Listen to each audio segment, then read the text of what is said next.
There is not enough documented people here to supply that workforce. Most of your workers are here illegally. That's sure. If they got documentation, they got a better job than working for me. Fernando Aldeman, a Mexican national, has worked Smith's farm since 1992. Everybody's just scared. Yeah. Now, are you here legally? No. No. So, are you scared? Yeah, I'm scared. I'm scared, you know. Smith's pickers make about $100 a day. He supports immigration laws, just not this one that threatens his third-generation family. A new conversation is surfacing, one that's exposing deep-rooted tensions in the agricultural sector. So the white farmers, particularly in rural areas, are expressing growing frustration over the decline in black labor on their farms. What is really happening behind this shift? Let's get to see what is really happening. Is it just a labor shortage or a symptom of larger long overdue changes in education? Is it freedom or opportunity? So in this video, we will explore the untold story behind the outrage, the rise in black independence, the impact of deportations, and the pushback against generational exploitation. Stay tuned. I'll be back to unpack. Farm here in Central California grows melons like cantaloupes and watermelons. We also grow almonds, we grow tomatoes and cherries. And to help grow and harvest those crops, many farmers here rely on undocumented workers. The Department of Agriculture estimates that about half of the hired crop workers do not have legal status. That is estimated to be more than 330,000 workers in the Central Valley alone. Joe Del Bosque started his farm here in 1985. We do have concerns because our labor is barely where we need to do. We can't afford a labor shortage. Back during Obama, we had a labor shortage.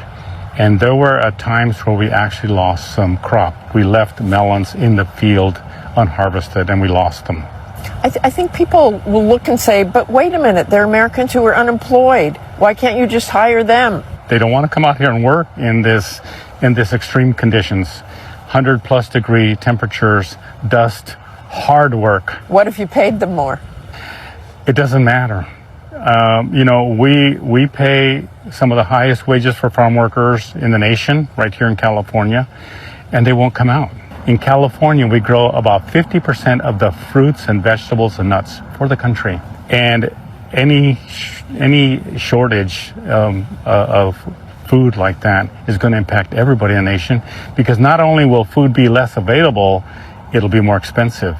Manuel Cunha Jr. runs the Nice Farmers League, a trade organization representing farmers and farm workers in the Fresno area. He says Trump's promise to deport all undocumented migrants would disrupt the entire country. If you took away my workforce, you wouldn't eat.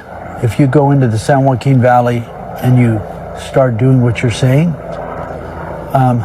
it's over. The country will stop. It will literally stop because the food system won't move. And like Joe Del Bosque, he insists these undocumented farm workers are not taking jobs that would otherwise go to American citizens. I don't care what you pay them. I don't care if you pay them $26 an hour. It ain't going to happen. They're not going to get up at 4 or 5 in the morning, drive to the field, and pick fruit. Cunha wants the Trump administration to give those who have been in the country hard at work a break. We need to figure out how we handle those folks versus the ones that are criminals, child molesters, whatever you may want to call this, been coming across the border. They've worked here for 30 years. Now you're going to throw them out of the country. Xochitl Nunez came to the U.S. 26 years ago to escape domestic abuse in Mexico. An activist for immigration reform, Xochitl provides for her family pruning crops, landscaping, and harvesting thanks to a work permit. But she's trying to obtain legal permanent status. Si tengo miedo yo. She worries now, not just about herself, but those workers without any legal status. I'm scared, she says, but we have to keep going. And yet deporting undocumented workers in California is complicated. The state enacted a measure in 2017 that prevents state resources from being used for federal immigration enforcement. And while that law varies by city and county, California is the sanctuary city capital of America, with dozens of cities and counties protecting undocumented residents from arrest based solely on their immigration status. San Jose, California's third largest city, is one of them. Mayor Matt Mahan defends the protections despite Donald Trump's vow to get rid of them. We have the vast majority of our residents here, including our undocumented residents here, are law-abiding. In fact, the data shows that undocumented residents are less likely to commit crime. They're more likely to be working. They're paying taxes. They have a stake in our society. But the mayor fully realizes that because of the Biden administration's record-breaking border crossings, the majority of Americans now support mass deportation, 56% in an October ABC Ipsos poll. I think it's hard to get people to support the notion of a pathway to citizenship when you haven't committed to securing the border. So for all the farmers that live in Nebraska, you voted for Trump knowing that 70% of your workforce on your farms are migrants. Now, apparently Nebraska is 6 months away from bankruptcy. Still voted for the mass deportation of 70% of your workforce on your farms, and now are complaining that your farms and your livelihood will not survive it. Racism is expensive, and corporations and billionaires don't care about you. This is probably breaking news to many who support and applaud mass deportations. Well, the people in Nebraska, the state of Nebraska, is starting to find out how expensive both of those things are, how expensive racism is, and how much corporations and the billionaires don't care about the working class, minorities, poor people, Black people, and other non-billionaires. Well, here we go. So I hear Nebraska is on the brink of bankruptcy, although it seems that they have found a little band-aid to put on their self-inflicted gashing wound by choosing and supporting mass deportations,